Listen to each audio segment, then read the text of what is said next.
Hi అండి. నేను సతీష్ అట్ల. సో, మనకి ఈరోజు కేంద్ర బడ్జెట్ ప్రవేశపెట్టనున్నారు. బడ్జెట్ సమావేశాలు స్టార్ట్ అయినాయి. కాకపోతే ఇదేందంటే తాత్కాలిక పద్దు అని చెప్పొచ్చు. ఆరవసారి కేంద్ర ఆర్థిక మంత్రి నిర్మలా సీతారామన్ గారు ఈరోజు బడ్జెట్ ప్రవేశపెట్టనున్నారు. సో, దానికి సంబంధించి చూస్తే ఏందంటే మరికొద్ది రోజులలో మనకు పార్లమెంట్ ఎలక్షన్స్ జరగనున్నాయి కాబట్టి ఇది తాత్కాలిక బడ్జెట్ మాత్రమే, పద్దు మాత్రమే అని చెప్పొచ్చు.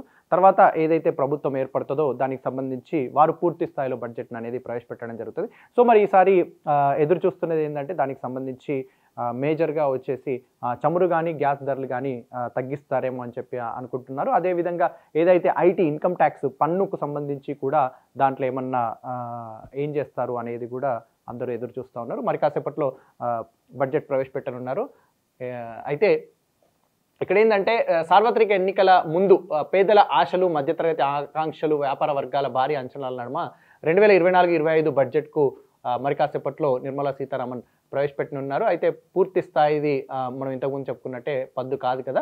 సో, దానికి సంబంధించి సాధారణంగా మధ్యంతర బడ్జెట్‌లో విధానపరమైనటువంటి కీలక నిర్ణయాలు అనేటివి ఏవి ఉండవు. అయితే వరుసగా మూడోసారి ప్రభుత్వాన్ని ఏర్పాటు చేయాలని చెప్పి మాత్రం మోదీ సర్కారు రైతులు, మహిళలు సహా వివిధ వర్గాలను ప్రసన్నం చేసుకునేందుకు తాత్కాలిక పద్దులోనూ వాళ్ళు తాయిలాల వర్షం కురిపించే అవకాశాలు ఉన్నాయని చెప్పి పలువురు విశ్లేషకులు అంచనా వేస్తున్నారు.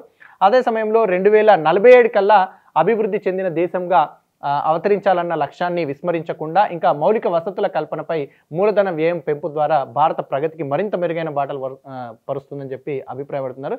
ఇక బడ్జెట్ను నిర్మలా సీతారామన్ ప్రవేశపెట్టనుండడంతో ఇది ఆరోసారి మోదీ ప్రభుత్వం ఇదే చివరి పద్దు అని చెప్పొచ్చు. అంటే రెండోసారి ప్రభుత్వం ఏర్పడ్డ తర్వాత ఇది చివరి పద్దు. సో, నెక్స్ట్ ఏ ప్రభుత్వం అయితే ఏర్పడుతుందో వాళ్ళు పూర్తి స్థాయిలో బడ్జెట్ ప్రవేశపెడతారు. ఇక గత 10 ఏళ్లలో తమ సర్కార్ సాధించిన విజయాలను కూడా తెలియజేస్తూ ఇకపై దేశాన్ని ఎలా ముందుకు తీసుకెళ్లాలనుకున్నది సీతారామన్ తన బడ్జెట్ ప్రసంగంలో వివరించే అవకాశాలున్నాయి. ఆయుష్మాన్ భారత్ బీమా కవరేజ్ పెంచే అవకాశం ఉంది. మధ్యంతర పద్దుతో ప్రధానంగా రైతులను ఆకట్టుకునేందుకు మోదీ సర్కారు ప్రయత్నించే అవకాశాలు ఉన్నాయని చెప్పి విశ్లేషకులు చెప్తా ఉన్నారు.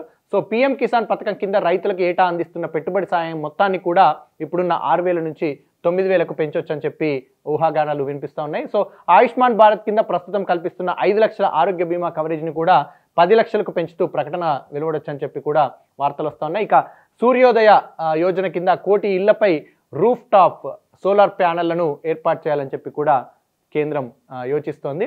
అందుకోసం రాయితీలను పెంచే అవకాశాలు ఉన్నట్లుగా కూడా తెలుస్తోంది. ఇక మౌలిక వసతుల కల్పన, పర్యావరణ పరిరక్షణకు సంబంధించి ఇందులో కీలక ప్రకటనలు ఆశించవచ్చు.